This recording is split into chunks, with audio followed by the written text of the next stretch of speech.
العالمين الصلاة والسلام على سيد المرسلين وعلى آله وصحبه أجمعين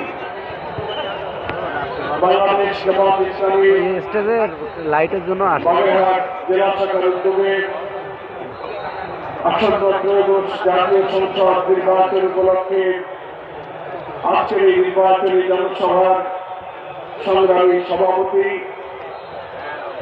আপনারা ইতিমধ্যেই জেনেছেন আজকের এই জনসভায় প্রধান অতিথি হিসেবে আমাদের মাঝে তশরিফ এনেছেন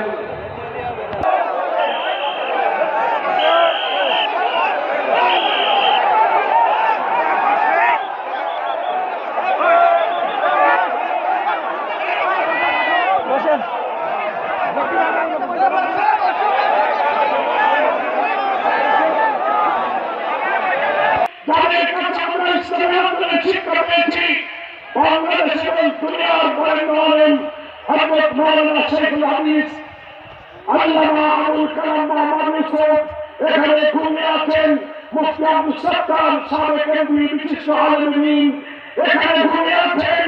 ইসলামী সাংস্কৃতিক আন্দোলনের প্রতিষ্ঠিত মতিউর রহমান মল্লিক যিনি এখানকার বাসীর সন্তান, তিনিও ঢাকার কবরে শায়িত আছেন।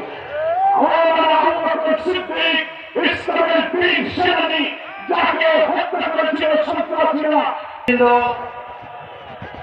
বাগেরহাটের 10 দলীয় নেতৃবৃন্দ, সাংবাদিক বন্ধুগণ, প্রিয় বাগেরহাটবাসী, আসসালামু আলাইকুম। আমরা আমাদের যুদ্ধ হচ্ছে সন্ত্রাসের বিরুদ্ধে। রাসূলের কারীম ওয়া আলা আলিহি ওয়া সাহবিহি ওয়া আহলি বাইতি আজমাইন। ঐতিহ্যবাহী ব্যাংগ্রোভ ফরেস্ট এর পার্শ্ববর্তী সবচেয়ে বড় এলাকা এই বাগেরহাটে 4টি নির্বাচনী আসনে 11 দল সমর্থিত এবং বাংলাদেশ জামাত ইসলামী মনোনীত 4 জন প্রার্থীর সমর্থনে আজকের এই সভা সম্মানিত সভাপতি, সভামঞ্চে উপস্থিত বাংলাদেশ জামাত ইসলামী সহ 11 দলের কেন্দ্রীয় এবং স্থানীয় নেতৃবৃন্দ, ওলামা হযরত, বাগেরহাটবাসী এবং সাংবাদিক বন্ধুগণ। আমার আগে আমার ভাইয়েরা এখানে দাঁড়িয়ে বক্তব্য রেখেছেন। নতুন কোন বক্তব্য আমি এখানে দিতে দাঁড়াইনি এবং আমি জামাত ইসলামের পক্ষ থেকেও এখানে বক্তব্য দিতে আসিনি।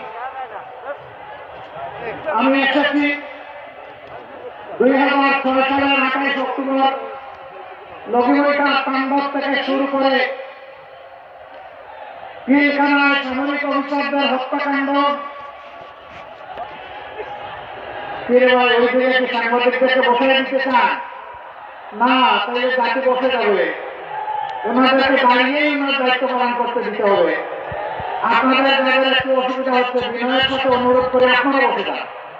পিছন থেকে যারা দাঁড়িয়েছেন, যারা পেশাদার সাংবাদিক হন, আপনারা বসে ওনার কথা বন্ধ করুন। একদম সুন্দর করে আমরা চুপ করে কথা শুনবো ইনশাআল্লাহ। সাংবাদিক বন্ধুদেরকে তাদের দায়িত্ব পালনের সুযোগ করে দেব। তো বলছিলাম যে আমি তাদের হয়ে আজকে এখানে কথা বলতে এসেছি।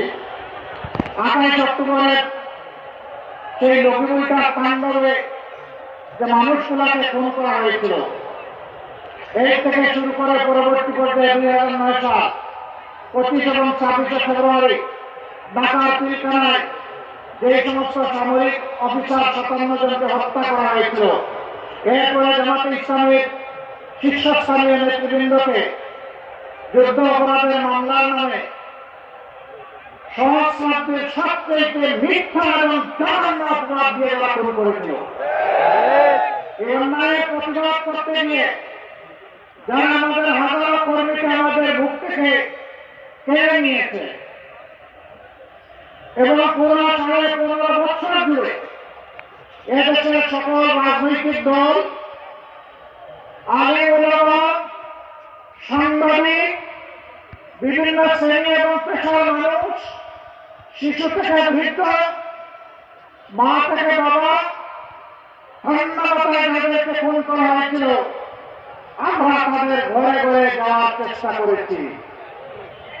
সর্বশেষ 24শে জুলাই আমাদের যে যুব সমাজ ভোট চিত্রে ঢাকায় মুক্তির জন্য আজাদির জন্য লড়াই করে জীবন দিয়ে গেছে, আহত পঙ্গু হয়েছে, আমরা তাদের ঘরে ঘরে জনে জনে যাওয়ার চেষ্টা করেছি। সেদিন যে মা যে বাবা তার সন্তান হারিয়েছে, যে যুবতী ভন্টি তার স্বামী হারিয়েছে, যে অবুজ শিশুরা তার বাবা হারিয়েছে, আমরা তাদের চোখের কোনায় পানি দেখি নাই, আমরা রক্তের ফোঁটা দেখেছি। তাদের আপনজনকে যে খুন করেছিল সেই খুনিটাকে বিচারের আওতায় আনার প্রয়াস শুরু হয়েছে। জানি না সব বিচার এই জগতে সম্ভব হবে কিনা, তবে নিশ্চিত যার যার পাওনা আদালতে আখেরাতে সবাই পেয়ে যাবে ইনশাআল্লাহ। প্রিয় দেশবাসী, যখন ওই ধরনের কোন শহীদ পরিবারের কাছে যেতাম, অবুজ শিশুদেরকে একটু কাছে টানতাম। 4-5 বছর 6 বছরে বাচ্চারা হাতে ধরে টেনে নিয়ে যেত, একটা দেয়ালের সামনে নিয়ে দেয়ালে একটা তার বাবার ছবি দেখতে বলতো, এটা আমার বাবার ছবি, আমার বাবা কি আসবে? এই অবুজ শিশুদের এই প্রশ্ন শুনে আমরা স্তব্ধ হয়ে যেতাম। আমাদের বুকের এবং পিঠের ভাষা বন্ধ হয়ে যেত। আমরা তখন চোখের ভাষায় কথা বলতাম, তখন চোখ দিয়ে আমাদেরও পানি গড়াতো, ওদের চোখের পানি। আমি তাদের হয়ে আছি, এখানে দাঁড়িয়েছি। আমি দাঁড়িয়েছি ওই সমস্ত বনি আদমদের হয়ে যাদেরকে আপনজনের বুক থেকে তুলে নিয়ে কোথায় গায়েব করা হয়েছে, কোন আয়না করে রেখা হয়েছে, তাদের আপনজনেরা জানে না। আমরা যখন বিভিন্ন জায়গায় যেতাম, এরকম কিছু মানুষ ছুটে আসতেন, বলতেন, বাবা, ভাই, আমার সন্তানটা হারিয়ে গেছে, ওরকম তুলে নিয়েছিল, কোন খবর পেলাম না, ও কি জীবিত আছে? যদি জীবিত থাকে তাহলে কোথায় আছে আপনারা কি জানেন? আর যদি না থাকে তাহলে তার খবরটা কোথায়, আমাদেরকে একটু দেখাই দিতে পারবেন? যদি জীবিত থাকে, আল্লাহ যেন আমার বুকের ধনকে আমার বুকে ফিরাই দেয়। আর যদি দুনিয়া থেকে চলে যায়, অন্তত তাদের কবরটা দেখে মনে একটু শান্তি নিতে চায়। ওই কবরের মাটি ছুঁয়ে আমাদেরকে কবরটা দেখাই দিতে পারবেন? বলুন, এই সমস্ত মানুষদের কাছে আমাদের কোনো জবাব ছিল? অসংখ্য বনি আদমকে, এই দেশের নিরীহ নাগরিককে, রাজনৈতিক দলের নেতা কর্মীদেরকে, আলিম উলামাকে দফায় দফায় জেলে নেওয়া হয়েছে মিথ্যা মামলায়। মাঝে মাঝে কোর্ট থানার ঘাড়ে বসে থাকতাম, কখনো কখনো দেখতাম চোখের দাড়িওয়ালা, মাথায় পাগড়ি বাঁধা, দেখে মনে হতো যে বড় মাপের কোনো আলেম নয়। সবাইকে তো আর চিনতাম না।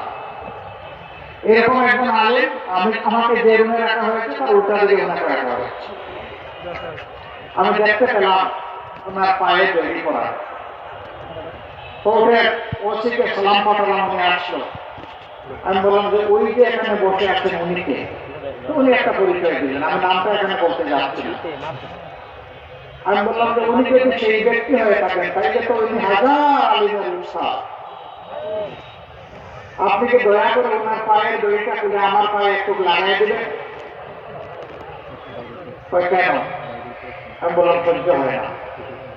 মাফ করবেন, আপনার পায়ে দড়ি লাগালে তো ওই জেল থেকেই লাগাই দিতে, ওই দড়ি খুলতেও পারবো না, আপনার পায়ে লাগাতেও পারবো না। এরকম জ্যেষ্ঠ আলিমদের, উস্তাদদের, ওলামা মাশায়েখদের এক জেল থেকে আরেক জেলে বেড়ি লাগিয়ে টানাটানি করা হয়েছে, বছরের পর বছর রাখা হয়েছে। কি অপরাধ একটাই, তারা অন্যায় প্রতিবাদ করেছে। আল্লাহ নবীর বিরুদ্ধে কুচ্ছা যারা রচনা করেছে তাদের বিরুদ্ধে আওয়াজ দিয়েছে। এই অপরাধে তাদেরকে হেনস্থা করা হচ্ছে। আমি তাদের হয়ে আজকে এখানে দাঁড়িয়েছি। হেফাজতে ইসলামের দফায় দফায় 5ই মে থেকে শুরু করে বিভিন্ন সময় যাদেরকে হত্যা করা হয়েছে তাদের হয়েও আমি এখানে দাঁড়িয়েছি। এই সাংবাদিক বন্ধুরা তাদেরকে খুন করা হয়েছে, তাদের কাউকে ধরে নিয়ে সীমান্তের ওপারে ফেলে দেওয়া হয়েছে। আমি সেই মানুষগুলোর মুসলিমদের পক্ষে এখানে দাঁড়িয়েছি। আমি সেই 11 কোটি মুসলিম মানুষের পক্ষে দাঁড়িয়েছি যারা সিন্ডিকেট করে নিত্য পণ্যের দ্রব্যকে মূল্যকে আকাশে তুলে দিয়েছিল, মানুষের জীবনকে বিষিয়ে তুলেছিল সিন্ডিকেশন এবং চাঁদাবাজির মাধ্যমে। আমি তাদের হয়ে এখানে দাঁড়িয়েছি। ক্ষতি আমাদের হয়েছে, কিন্তু চাঁদাবাজি যেহেতু হারাম, হারামের দিকে আমাদের কর্মীদের হাত বাড়ানো হয় না। আমরা কোন স্ট্যান্ড দখল করি নাই। আমরা নিরীহ মানুষকে মামলা দিয়ে একই মামলায় শত শত আসামি করি নাই। আমরা এ নিয়ে কোনো মামলা বাণিজ্য করি নাই। আমরা কথা দিয়েছিলাম এই জাতির সাথে কথা রেখেছি। কেন জানেন? আমরা এই দেশটাকে ভালোবাসি, আমরা এই দেশের মানুষকে বড়ই ভালোবাসি। আমরা যারা ভালোবাসবো তার তো আমরা কোনো ক্ষতি করতে পারি না। আমরা প্রতিজ্ঞাবদ্ধ ইনশাআল্লাহ, ইনশাআল্লাহ এই বাংলাদেশকে আমরা নিরাপদ, শান্তি এবং উন্নতির বাংলাদেশে পরিণত করব। বলবেন কিভাবে করব? করব আপনাদের ভালোবাসা এবং সহযোগিতা নিয়ে, করব আপনাদের সমর্থন এবং ভোট নিয়ে। যদি আমরা আপনাদের বিবেচনায় উপযুক্ত হই। অনেকে বলে জামাতে ইসলামের দেশ শাসনের কোনো অভিজ্ঞতা নাই, তারা কিভাবে দেশ চালাবে? আমি প্রশ্ন করি, আছে এই প্রশ্নটি যারা করে তারা যখন প্রথম দেশ শাসনের দায়িত্ব পান তখন কি তাদের কোনো অভিজ্ঞতা ছিল? যদি না থেকে থাকে তাহলে এটি কোনো সত্য নয়। আর আমি বলবো তাদের কথা সঠিক নয়। আমরা একটা সরকারে 1 থেকে 6, 2001 থেকে 6 আমরা একটা সরকারে সামান্য অংশগ্রহণ করেছিলাম। 2 জন মন্ত্রী দায়িত্ব পালন করেছিলেন। তারা কি ব্যর্থ ছিলেন? তারা কি অসৎ ছিলেন? তারা কি অদক্ষ ছিলেন? না, তারা সততা এবং দক্ষতার সাথে তাদের দায়িত্ব তারা পালন করেছেন। সেই মানুষগুলা যাদেরকে নিজেদের হাতে গড়ে রেখে দিয়েছেন, আজকে তারাই আপনাদের সামনে এগিয়ে এসেছেন। তাদের উপর যেভাবে অতীতের মানুষগুলো আস্থা রেখেছিল, আজকের মানুষগুলোর উপর আস্থা রাখলে আমরা ইনশাআল্লাহ আমাদের সমস্ত যোগ্যতা এবং শক্তি দিয়ে আমরা আপনাদের আস্থার ঋণ পরিশোধ করব। প্রিয় দেশবাসী, আমরা কি চাই? দেশবাসী যা চাই আমরা তাই চাই। আমাদের যুব সমাজ যা চাই আমরা তাই চাই। আমাদের মা-বোনেরা যা চাই আমরা তাই চাই। যুব সমাজ কি চাই?